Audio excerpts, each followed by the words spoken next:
there was being completed at Crewe a series of 5 new locomotives of a secret and entirely new design, destined to make railway history.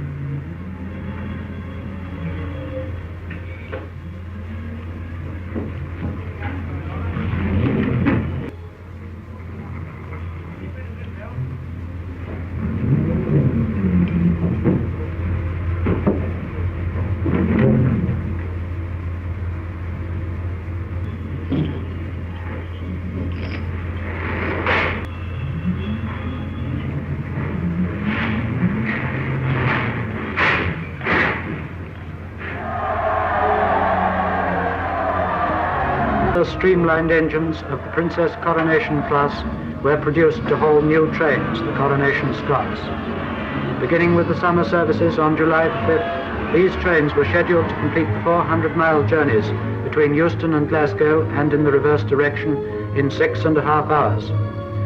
Blue and silver coaches, constructed at the Wolverton works of the LMS, complete what are claimed to be the finest trains in the world. This, then, was the contribution of the London, Midland and Scottish Railway to this great coronation year, a contribution that gives daily service to the nation, a tangible, living contribution, exemplifying the spirit of the age.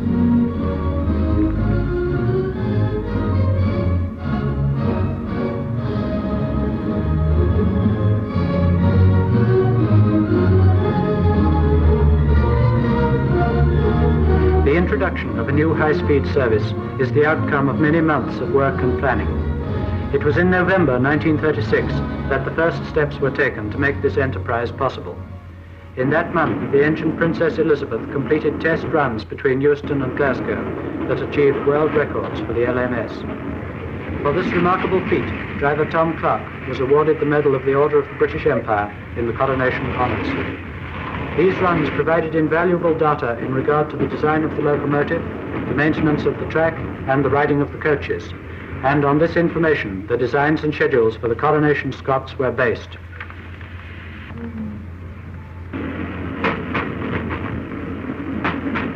(1937), in addition to being Coronation Year, also marks the centenary of the opening of the first portion of the London and Birmingham Railway, including Euston Station, the LMS headquarters. 100 years of progress. Here you see a practical demonstration, specially arranged for this newsreel, of the advance that has taken place in the design of engines since the first railway came to London. On the left is the locomotive Lion, 100 years old and still going, if not strong, at least going.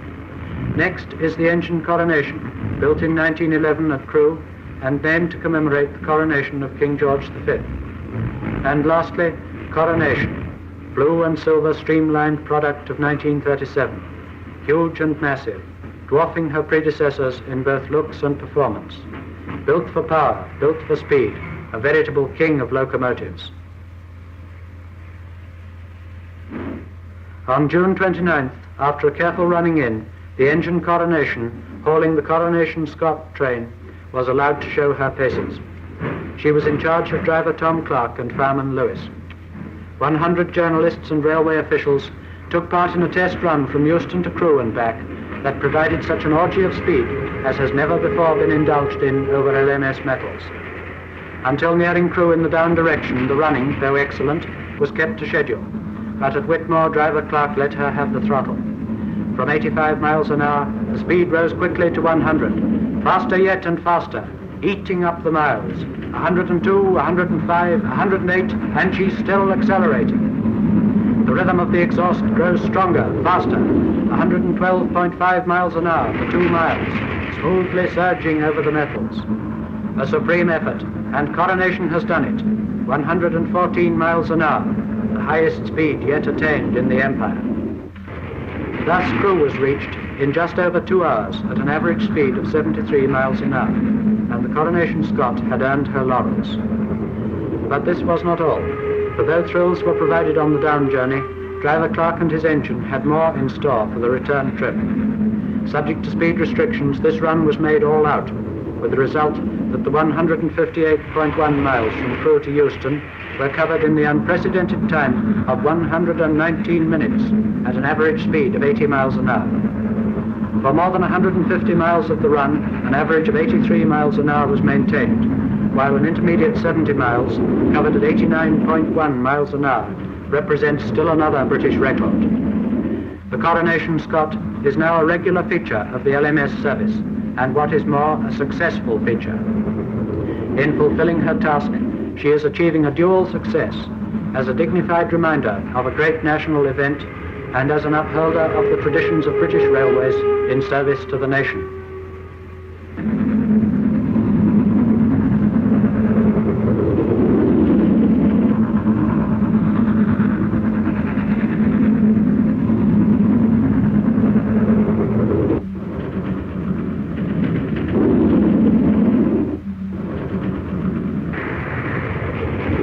Here's continued good luck to the Coronation Scot.